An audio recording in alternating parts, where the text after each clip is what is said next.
Hi guys, कैसे हो। चलते हैं टॉपिक और जैसा कि आपको कल पढ़ाया गया था भाषा, लैंग्वेज, यानी हिंदी में आपने पढ़ा था भाषा। तो अब जानते हैं भाषा क्या है। इसके बारे में वैसे तो हम जाने थे कि भाषा जो शब्द है संस्कृत के भाष धातु, संस्कृत के जो है भाष धातु से बना है।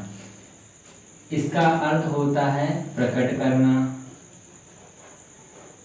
इसका अर्थ होता है प्रकट करना।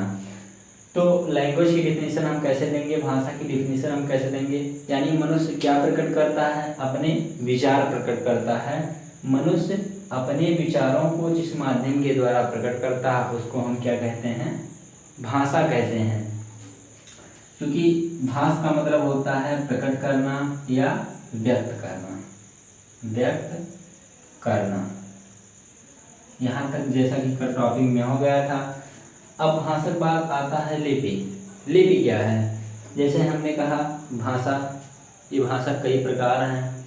इनको कैसे व्यक्त करेंगे, कुछ चिन्ह होंगे, कुछ संकेत होंगे जिसके द्वारा व्यक्त करेंगे, तो उन्हीं संकेतों को हम लिपियाँ कहते हैं।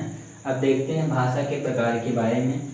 ये भाषा है, भाषा के प्रकार, भाषा के प्रकार। भाषा के मुख्यतः 3 प्रकार हैं। पहला लिखित भाषा, लिखित भाषा। दूसरा है मौखिक भाषा और तीसरा है सांकेतिक, सांकेतिक भाषा। यानी हम अपने विचारों को भाषा के द्वारा प्रकट करते हैं और भाषा के द्वारा या तो लिखकर प्रकट करेंगे। जब हम अपने विचारों को लिखकर प्रकट करेंगे तो उस प्रकार की लैंग्वेज को, उस प्रकार की भाषा को हम कहेंगे लिखित भाषा। और जब हम बोलकर, किसी से कुछ कहकर, प्रत्यक्ष रूप से कहकर जब भाषा का प्रयोग करेंगे तो ये हो जाएगी मौखिक लैंग्वेज, मौखिक भाषा। और संकेतों के माध्यम से, जैसे इधर आओ, ये सब के माध्यम से हम करेंगे तो ये हो जाएगा सांकेतिक भाषा। यानी भाषा 3 प्रकार की होती है मुख्यतः, लिखित भाषा, मौखिक भाषा और सांकेतिक भाषा। इसके बारे में आपको जानकारी हुई होगी। अब चलते हैं नेक्स्ट टॉपिक पे, लिपि। लिपि क्या है, जैसे कि हमने बताया आपको कि भाषा तो जान गए 3 प्रकार की होती है। भाषा को व्यक्त कैसे करेंगे, या तो लिखकर, या तो पढ़कर, या तो संकेतों द्वारा। और भाषा को व्यक्त करने के लिए जिन संकेतों का प्रयोग किया जाता है, जैसे हमने लिखा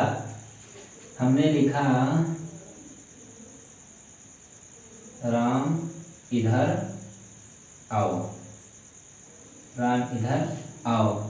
तो इसमें रा, मा, ये सब क्या हैं, लिपियां हैं, यानी चिन्ह हैं। इन्हीं को हम कहते हैं लिपि। अब हम कह सकते हैं कि भाषा को व्यक्त करने के लिए हम जिन संकेतों का प्रयोग करते हैं उनको क्या कहते हैं, लिपियां कहते हैं। भाषा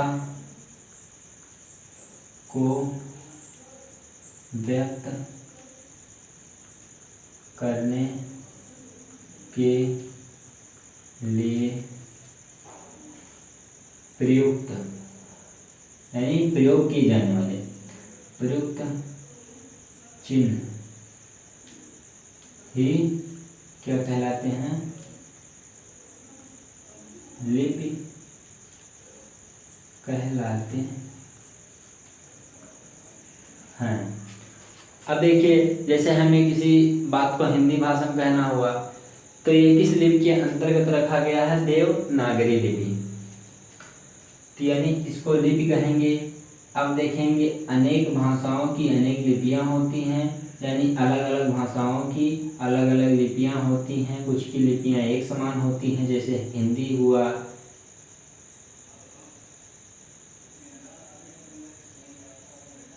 हिंदी की लिपि क्या है, देवनागरी। और पंजाबी की गुरुमुखी। पंजाबी की लिपि है गुरुमुखी।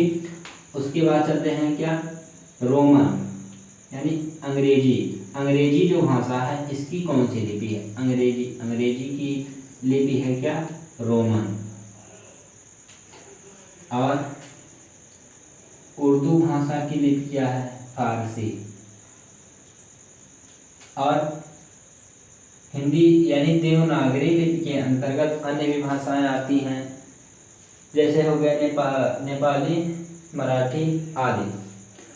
और देखिए जो ये लिपियां होती हैं, जैसे देवनागरी लिपियां, गुरुमुखी लिपियां, रोमन लिपि, ये अनेक भाषाओं की अनेक होती हैं, यानी अलग अलग भाषाओं की अलग अलग होती हैं। अब इनके बारे में हम अध्ययन करेंगे। तो चलते हैं नेक्स्ट टॉपिक पर।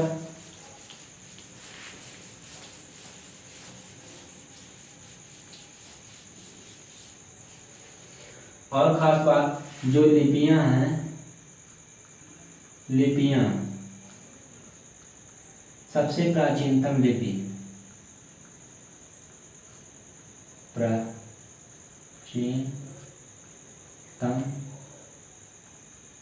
लिपि ये है ब्राह्मी लिपि। यानी सभी लिपियों की जननी किसको कहते हैं, ब्राह्मी लिपि को। ब्राह्मी लिपि से सभी निकलकर आई हैं। ब्राह्मी लिपि जो है, ब्राह्मी लिपि से जैसे हो गया कई प्रकार की लिपियां, देवनागरी, रोमन, खरोष्ठी,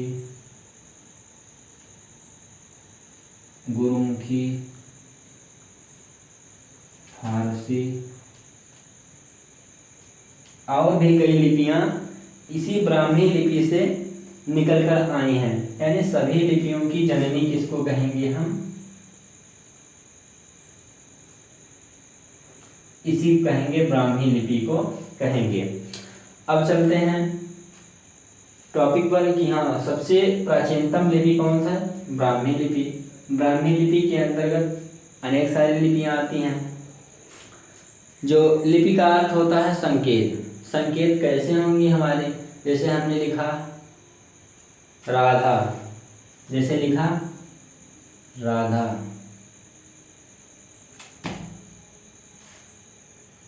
राधा, तो इसका संकेत रा हुआ और ये हुआ, यानी रा हुआ और धा हुआ।